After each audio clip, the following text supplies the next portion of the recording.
Hey boys and girls, ఎట్లూరు అంతా గంట గంట గడుస్తున్న కొద్దీ మొత్తం లోపల కింద మీద గుండె దగ్గర భయం భయం, ఈ అమ్మ టైం అవుతుంది అనిపిస్తుంది. 3 months వర్క్ ఫ్రమ్ హోమ్ అయిపోయింది. ఇక ఫైనల్లీ పోవాలి. మరి పొద్దునుంది,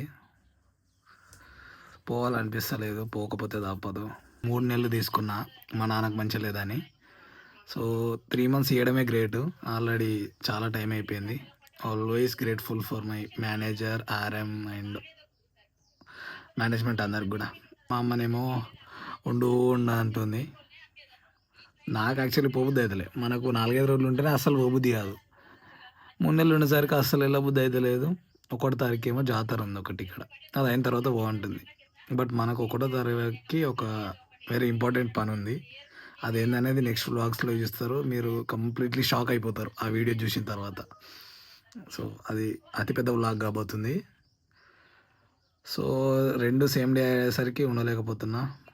యాక్చువల్లీ రేపు ఉండొచ్చు, ఎల్లుండి కూడా ఉండొచ్చు. ఉన్నంతసేపు మళ్ళీ వెళ్ళబుద్ధి కాదు నాకు. ఇక కింద మీద వాడన్నా రేపు స్టార్ట్ అయిపోతా. ఎర్లీ మార్నింగ్ 4కి ఏమో ఉందనుకుంటా ఇక్కడ నుండి కారు. సో కార్ పుల్లింగ్ ఉంటుంది ఇక అట్లా అనుకోండి. సో అక్కడికి అయిన తర్వాత జర్నీలో ఏం జరుగుద్ది అనేది కంటిన్యూ అవుద్ది. తప్పదు ఇంకా. లైఫ్ ఈజ్ ఎ సర్కిల్ అంటే ఇదేనేమో అనిపిస్తుంది నాకు. మొత్తం ఒక 10-15 ఏళ్ళ నుంచి నాది మొత్తం హాస్టలే. 6th నుంచి 10th వరకు హాస్టలే. పోవుడు వచ్చుడు, ఇంటికాడ ఉన్నదే లేదు. ఆ తర్వాత డిప్లొమా మొత్తం హాస్టలే, పోవుడు వచ్చుడు. ఆ తర్వాత బీటెక్ మొత్తం హాస్టలే. అప్పుడన్నా ఒక పాసిబిలిటీ ఎట్లుండేదంటే ఓకే మనం ఇంటికాడ ఉన్నాం, పోతున్నాం, వస్తున్నాం అనేటట్టుండే. ఇప్పుడైతే ఇంకా కంప్లీట్గా జాబ్ వచ్చిన తర్వాత హైదరాబాద్లో ఉన్నప్పుడు లైఫ్ మొత్తం ఇంకా అటే కదా. నిజంగా లైఫ్ ఈజ్ ఎ సర్కిల్ అని ఊక అనిపిస్తుంది. పోవుడు వచ్చుడు ఇది ఒక పార్ట్ ఆఫ్ లైఫ్. ఇంకా స్కూలింగ్, హాస్టల్స్, ఇంకా లైఫ్ టైం మనము ఎవరు ఏ పని చేసినా సరే, దేశాలు పోయేటోళ్ళు కావచ్చు, జాబులు చేసుకునేటోళ్ళు కావచ్చు, వేరే టౌన్స్కి పోయి పనులు చేసుకునేటోళ్ళు కావచ్చు. ఇలాంటిది ఎంత ఫేస్ చేస్తారంటే ఇంటికాడ లేక ఎంత పైసర్ని చేసినా కూడా ఇంటికి వచ్చి మళ్ళీ పోయేటప్పుడు వచ్చే ఆ బాధ, ఆ ఫీల్ ఒక రకంగా ఉంటుంది లిటరల్ చెప్పాలంటే. రోజు బయటకు వచ్చేటప్పుడు నాతో 2-3 తమ్ముళ్ళు లేకపోతే అట్లీస్ట్ ఒక్కడన్నా ఉన్నప్పుడు కలిసి వచ్చాడు. సాయంత్రం కాగానే వర్క్ అయిపోయిన తర్వాత వెళ్ళి కొద్దిసేపు అట్లా తిరిగి వచ్చేలో మంచిగా అనిపించేది. అండ్ ఇక్కడ వెనక కనిపిస్తుంది కదా, ఇక్కడ గ్రౌండ్ మనోళ్ళు అంతా క్రికెట్ ఆడతారు చిన్నగా. మనోరోళ్ళు మనకి ఇప్పుడు ఆడే అంత ఇది కూడా లేకుండా వీకింది. ఒకప్పుడు మనమే ఉండేది. సో ఇట్లుంటుంది. ఇప్పుడు 2-3 తమ్ముళ్ళు కూడా హైదరాబాద్ వెళ్ళిపోయారు, పోయేటోళ్ళు వర్క్ వెళ్ళిపోయారు. ఒక్కనే ఉన్నా. మళ్ళీ ఊరిని వదిలిపోవుడు, వాళ్ళందరు లేకపోయేసరికి ఒక రకమైన బాధ, పెయిన్ వస్తుంది. అది చెప్పుకోలేము. ఇంకా అందరు ఫేస్ చేస్తారు ఖచ్చితంగా ఇది. బట్ తప్పది. నేను పోతే వాళ్ళకి ఏం చేసుకోరు అన్నట్టు. తినేది కూడా సక్క తినరు తెలుసా. లిటరల్లీ నాన్ వెజ్లు అవి ఇవి. నేను ఉంటేనే అన్నీ, ఎందుకంటే సిబ్లింగ్స్ లేరు కదా. నేను పోతే ఇక వాళ్ళకి ఒక లోన్ ఫీలింగ్ అన్నట్టు అమ్మ నాన్నకి. ఇక తప్పది పోవుడు. అందరికీ ఇదే ఉంటుంది అనుకో. బట్ ఒకటి ఏంటంటే ఎంతో సంపాదించినా కూడా ఈ కొన్ని రోజులు వచ్చి ఉండి సిటీస్కి వెళ్ళిపోయినప్పుడు ఒక రకమైన పెయిన్, బాధ, ఈ అమ్మాయి ఇవన్నీ ఎమోషన్స్ ఇంకా. బట్ ఒక్కటైతే పక్క, ఎంత సంపాదించిన ఏం చేసినా కూడా కలిసి లేకపోతే ఉండేదే కొన్ని రోజులు. ఇంకొకప్పుడు బాగా రోజులు బతికేటోళ్ళు, కానీ ఇప్పుడైతే అది కూడా లేదు. బట్ ఏదో ఒకటి చేసి గట్టిగా సంపాదించి ఒకటే దగ్గర ఉండేటట్టు ప్లాన్ చేసుకోవాలనేదే అనిపిస్తుంది ఎప్పుడైనా. బట్ దాని గురించి ఎంత కష్టమైనా సరే పడాలి. ఇక పడి నిలబడి ఒక దగ్గర ఉన్న రోజుల్లో బెటర్ లైఫ్ లీడ్ చేయాలి. పోతున్నా అని చెప్పేసి సేమియాలు వేసుడు చేయమన్నా గుర్తొచ్చింది. చెప్పిన వెంబడిని పోయి పాల ప్యాకెట్లు పట్టుకురా అన్నది. ఇక పట్టుకొని వచ్చిన మా అమ్మ స్టార్ట్ చేసింది. నాకు ఇక్కడ సాట్ పాట ఏంటంటే ఈ పాల ప్యాకెట్లు అసలు తాగుది కాదు.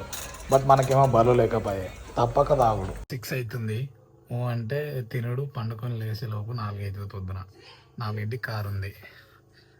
ఒక type of uneasy feeling heart ప్లేస్లో. అన్నీ గుర్తొస్తాయి. ఇట్లా చేసిన ఇంటికాడ నిన్న మొన్న పోయేటప్పుడు ఒక రకమైన బాధ. అబ్బా చెప్పలేం బ్రో.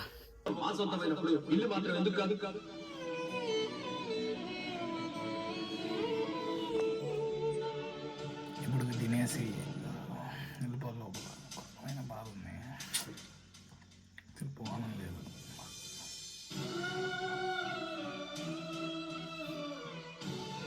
ఇక ఫైనల్గా రేపు పొద్దున 4ంటికి అని చెప్పినా కదా, మొత్తం ప్యాక్ అయిపోయింది. కరెంట్లీ 10 AM అవుతుంది. 3 నెలలకు కావాల్సిన బట్టలు పెద్ద ముల్లె తయారైంది. ఇక ఆ తర్వాత మన మెయిన్ ఐటమ్ ఇందులో ల్యాప్టాప్ అవన్నీ పెట్టేసిన, ఛార్జర్లు అవి ఇవి.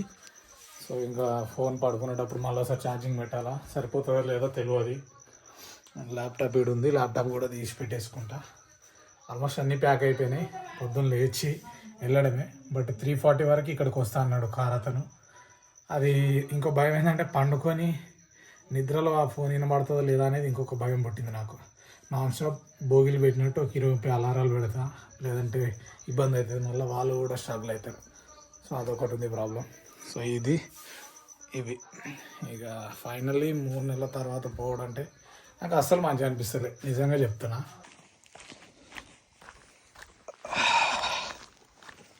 సో గైస్ ఫైనల్లీ స్టార్ట్ అయితే అయిపోయినా, వెయిట్ చేస్తుందంట కారు. సో ఆల్మోస్ట్ మనకు 5 hours జర్నీ ఉంటుంది. ఇంటి నుంచి ఒక 2 minutes ఉంటుంది. అక్కడికి విలేజ్కి రమ్మని చెప్పిన, ఫ్రెండ్స్ ఎవరు లేరని. నార్మల్గా ఫ్రెండ్స్ ఉంటే అక్కడ రోడ్ దగ్గర దించేవాళ్ళు. ఇంటి నుంచి ఒక 2 kilometers ఉంటుంది మెయిన్ రోడ్.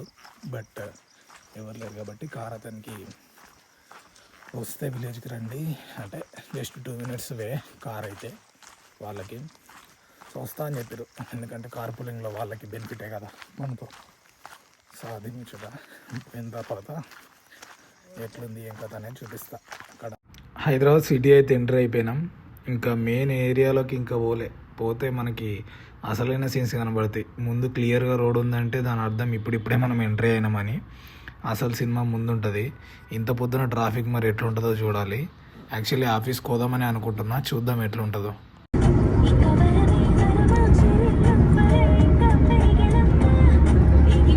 బోయిన్పల్లిలో దిగినో లేదో చూడుర్రి, 7:30కే దిగిన, స్టిల్ అప్పుడు కూడా అంత ఘోరంగా ట్రాఫిక్ ఉంది.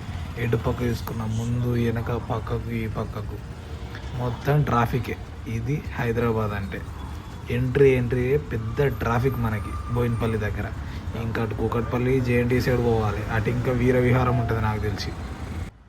ఊబర్ ఆటోలో కూర్చున్నంతసేపు ఏమీ అనిపించలే. కాకపోతే ముందట నడిపేటోని చూస్తే నాకు ఎంత చిరాకు వచ్చిందంటే, లిటరల్లీ అతను చెవిలో ఇయర్ ఫోన్స్ పెట్టుకున్నాడు. ఒక సైడ్ పెట్టి ఇంకో సైడ్ పెట్టలే, అదోకే. ఇంకో పక్కన ఫోన్లో చాటింగ్ చేస్తుండు, వీడియో కాల్ మాట్లాడుతుండు. పక్కన వాళ్ళు వచ్చి ఇట్లా ఆయన ఫేస్కి చూసుకుంటూ వెళ్ళిపో. మన office city hitech city side JNT college ముందట ట్రాఫిక్ చూసిన తర్వాత దెబ్బకి నాకు ఆఫీస్ పోవాలన్న ఆలోచన చచ్చిపోయింది. పోదాం చాలా రోజులు అయింది అనుకున్నా కానీ పోనీగా. దిగిన తర్వాత బండినే చూడాలనిపిస్తుంది. బండి ఎంత ఘోరంగా అయిందో ఏమో. 3 నెలలు తీయలేరు, బండిని చూసి పైకి పోదాం. ఇది మన బండి పరిస్థితి. 3 నెలలు అయింది, రిపేర్ ఉంది. బాబా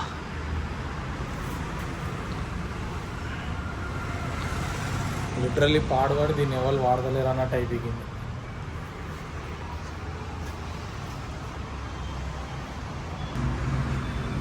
ఎంట్రీయే నాకు చుక్కలు చూపిద్దాం అనుకుందా ఏమో.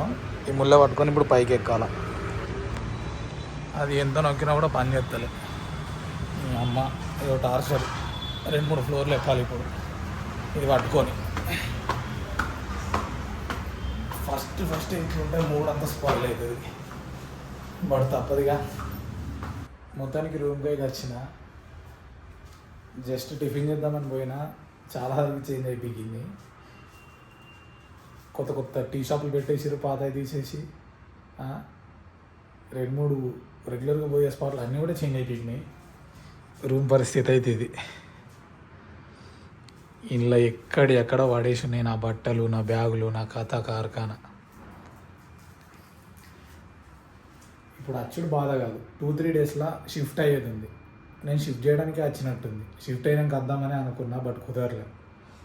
వచ్చి ల్యాప్టాప్లు ఇట్లా పెట్టేసిన. సో ఫైనల్లీ హైదరాబాద్ వచ్చేసిన. ఇంకా మండే తర్వాత ఆఫీస్కి పోవడం ఉంటుంది. రెగ్యులర్గా బ్లాగ్స్ వస్తూ ఉంటాయి.